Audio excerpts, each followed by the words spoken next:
Hi, people. So I'm going to say a few words on the passing of Jerry Springer, the so-called king of trash TV.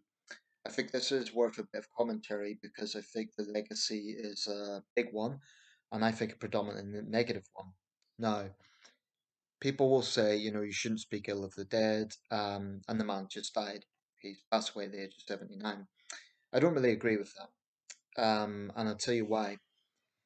I think it is completely valid to assess someone's legacy if they're a public figure. And he was. He was very famous at his peak. I think it's fair to say one of the 10 most famous people in America, certainly. And he had a big influence. So I don't believe in sanitizing someone's record just because they happen to have passed away. Now, from a purely human perspective, of course, sympathies to his family and so on. But I don't think that we should overly eulogize someone who I think played a big part in promoting well, trash TV. Certainly, that's what he was known for. So just want to talk about this a little bit because I think if there hadn't been a Jerry Springer, there wouldn't have been a Jeremy Kyle, and I've been very clear what my views on Jeremy Kyle are. So Springer had a colourful biography. He was actually born in London, which I must admit took me by surprise. I didn't know that actually. I think I was vaguely aware that he was Anglo-American, but I didn't realise he was actually born in London, in of all places, the London Underground during an air raid in 1940. It would have been 44, and there was a segment I've watched during all these eulogies showed him revisiting his birthplace in London when he came back here with Jerry Springer the musical, it was controversial. He was a controversial character. His politics were actually quite well on the left. He was involved in democratic politics. I believe he was involved in the Robert Kennedy campaign in 1968, and he served as mayor of Cincinnati. But of course, it will forever be reality TV, and particularly his brand of reality TV, of that sort of talk show format that he will be remembered. There are others, of course, but I think it's fair to say Jerry Springer is the most famous or infamous. Um, the big caveat with all of this is, well, often people will say, when looking at something like Jerry Springer, they say, oh, it's all fake anyway. That's one refrain, or another is, he entertained millions of people, and I think that's true. It's empirically true. The ratings were always high. Piers Morgan and Sharon Osbourne were gushing over him in their eulogies. Um, I'm not going to cry crocodile tears. I do think it was a negative legacy because I think there were some contradictions in the philosophy that Springer promoted. So he was asked about this by Jeremy Paxman on Newsnight when he was visiting the UK. I think it was quite recently.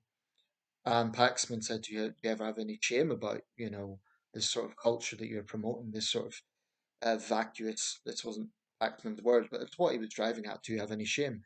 And Springer's response was basically, no, I don't. And yes, it is trash TV. But his sort of philosophy, and I'll try and find the segment and put a link to it, was, well, you're a newsman. You're involved in, I think it was Paxman. It may have been Jeremy Vine or not Jeremy Vine. It was either Paxman or Stephen Sakur. Can't remember. But Springer's point was newsmen are involved in the business of talking about terrible things that happen in the world, war and human rights abuses and corruption and all these negative things, and they're doing it um, ostensibly for ratings. This is the point Springer made. Now, it's true, news networks, like any other broadcaster, have a ratings competition going on. So, the BBC versus Sky versus GB News, etc. It's always been the way, and that is a component. So, what Springer was basically saying is you're hypocrites in attacking me when you're doing the same thing. You're not necessarily helping people in these war zones, but you're promoting the news. But I have a problem with that analogy. News is primarily, even if there is ratings involved, it is primarily about information. Now, people can complain about fake news, they can complain about bias, they can complain about authenticity, but fundamentally, the news is not about entertainment, it's about news. The Jerry Springer show had no interest in sort of getting into the deeper psychological problems that people had or the social problems that people had. It was solely about being outrageous for the sake of it. And to me, that was just incredibly cynical. And I do think it degraded society as a whole. I mean, what Springer would argue is this exists, I'm simply showing it, don't shoot the messenger. Um, I mean, I feel, didn't have much respect for his own guests. I think he was probably a very smart man. I think he was savvy. I think he was well spoken. He had the sort of assertiveness to be able to say, "Oh, but I'm just the bystander. I'm just showing you this," right? And he done that in a more effective way than some of the more hardline presenters who've kind of followed his mantle. Jeremy Kyle, Steve Wilkos, and others. They're a lot more, gotcha, a lot more aggressive in their delivery. Springer never really yelled at contestants. He never had this sort of aggressive, confrontational style that someone like Kyle or Wilkos has. There's others, Dr. Phil. Dr. Phil has again been accused of hypocrisy and basically exploiting people whilst playing holier than thou. I think there's some truth in that. I think Dr. Phil, from what I've seen, probably has some genuine consideration. I think, he doesn't treat it necessarily as, you could tell it's a very different approach from Springer. But all of these talk shows, fundamentally, there is a degree of exploitation going on. I believe that. Now, Springer said, "Look, this is the real America. It's not Friends. It's not Seinfeld. It's not this cozy middle class kind of situation. It's ugly. It's trashy. It is what it is." I don't agree with that because if you look at the sort of plots, the sort of plot, the storylines, the catch lines that was in his show, they were utterly and completely outrageous. And yeah, those people exist in society, but what Springer was doing, no doubt giving them a lot of money, they appeared on the show, and then of course people watch it because they want to see a fight. There was often cat fights, there was outrageous storylines. My transgender father is actually my brother, you name it. Now, in the case of Jerry Springer, the storylines were so outrageous that I think a lot of them were set up.